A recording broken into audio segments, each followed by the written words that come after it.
If you want to keep a secret, you must also hide it from yourself. George Orwell.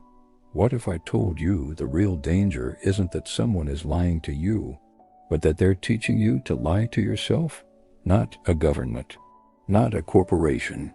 You against you. That's the genius of brainwashing. It doesn't just change what you believe. It changes what you can believe.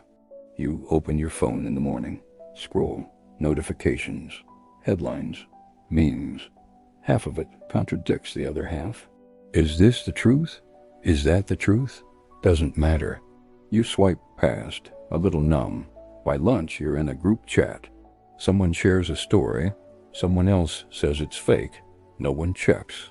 Everyone shrugs. Later, you watch the news.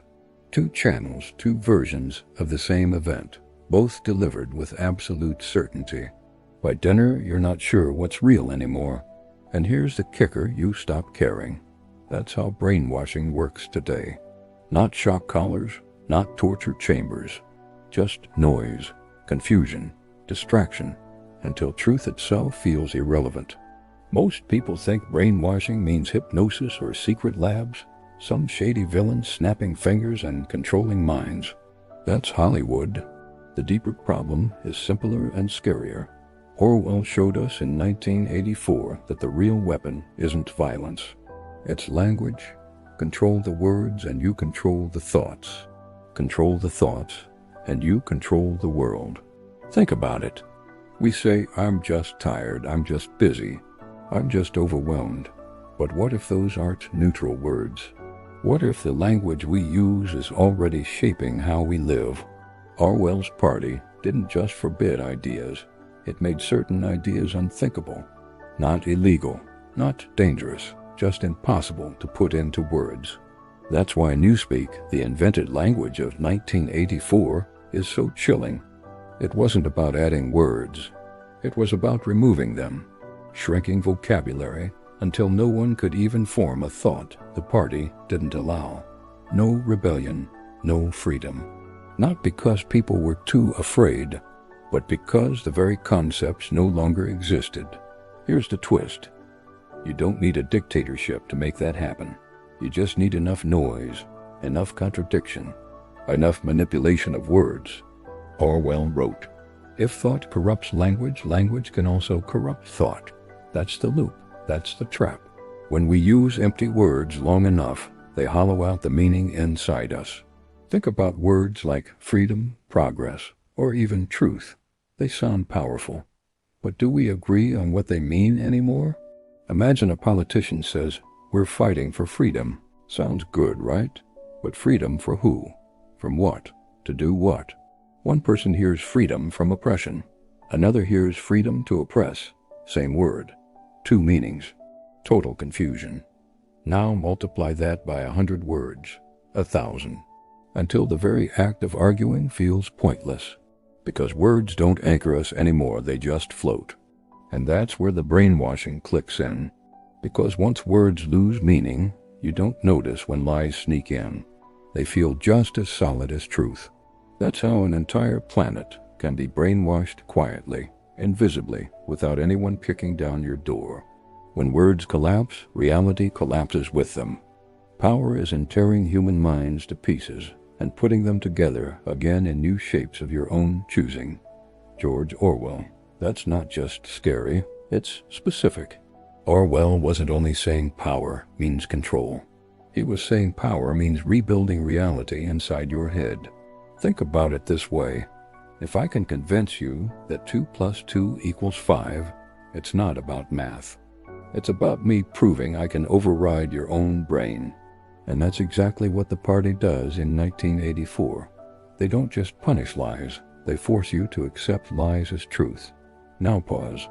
Let's step into today. Every day, you and I see contradictions. This food is healthy. Next headline. This food causes cancer. The economy is booming. Scroll once. The economy is collapsing. This leader is saving us. Tap once.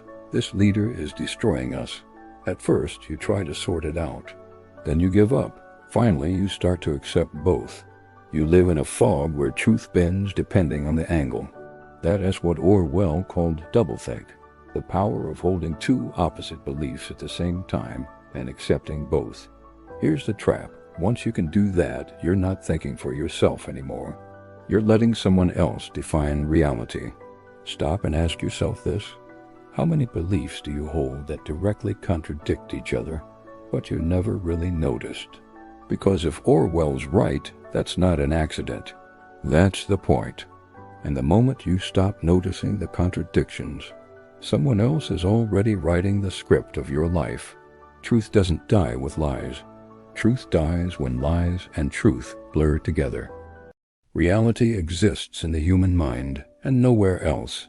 George Orwell takes it even further here. Reality isn't just out there. It's filtered through your mind. Change the mind, change reality. That's how the party wins in 1984. Not by controlling weapons, but by controlling perception. Let's test it with a simple example. If 10 headlines say the same thing, even if it's false, your brain leans toward believing it. That's called the illusory truth effect. Repeat the lie often enough, and it feels real. But Orwell's warning isn't about headlines. It's about the part of you that eventually says, fine, I don't care what's true. I'll just go with whatever everyone else says.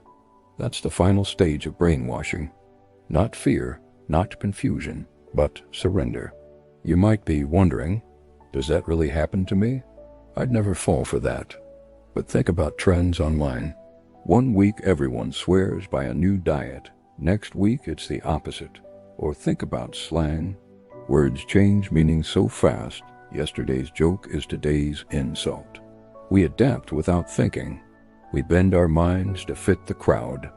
And sometimes we don't even notice we've given up the power to define reality for ourselves. Here's the heavy question. If reality is shaped in the mind, and someone else controls the inputs to your mind, is the reality you live in even yours anymore? That's the brilliance and the horror of Orwell's vision. He's not warning us about some distant dictatorship. He's warning us about the quiet process where words, lies, and repetition slowly rebuild the walls inside our heads. Control the language, control the thoughts. Control the thoughts, control reality. That's not science fiction. That's the oldest trick in the book. The choice for mankind lies between freedom and happiness, and for the great bulk of mankind, happiness is better. George Orwell, this is the most chilling part. Orwell is saying most people will trade truth for comfort, not because they're evil, but because they're tired, because they're scared, because it feels easier to let someone else do the thinking. And maybe you've seen this up close. A friend who stops asking questions because it's too stressful. A family member who just repeats whatever channel they watch. Or maybe even you, when you scroll, shrug, and think, whatever. None of this matters. That's the human cost of ignoring Orwell's warning. It's not that we wake up one day in a dictatorship. It's that we stop noticing the small trades. Meaning for distraction, thought for noise, truth for comfort. In 1984, Winston doesn't just get tortured. He gets broken. He learns to love Big Brother. And that's the final horror when the victim believes the lie so fully, the fight inside dies. That's not fiction anymore. It's visible in rising apathy, collapsing trust, the feeling that nothing can be real or solid. And here's the truth. Once that fight inside dies, you don't need guards, prisons, or thought police. People police themselves. Let's keep it simple. 3 takeaways from Orwell. 1. Language shapes thought. When words lose meaning, so does reality. 2. Doublethink is the danger. Once we accept contradictions, we give up control of our minds. 3.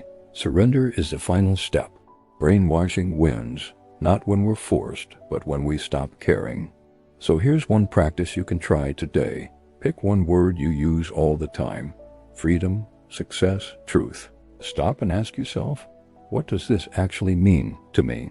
Not what the news says, not what the algorithm says, what do I mean? That tiny act of reclaiming language is the first step toward reclaiming your mind. Orwell wrote, Freedom is the freedom to say that 2 plus 2 make 4. If that is granted, all else follows. It sounds simple, but it's not. Because in a world where truth is blurred, saying something real, even something small, is an act of rebellion. So I'll leave you with this question. Where in your own life have you accepted comfort instead of truth? Drop your thoughts in the comments. I'd love to hear them. So hit subscribe, tap the bell, and join me for that one. Until then, remember this. Brainwashing doesn't begin with lies. It begins with forgetting what words mean.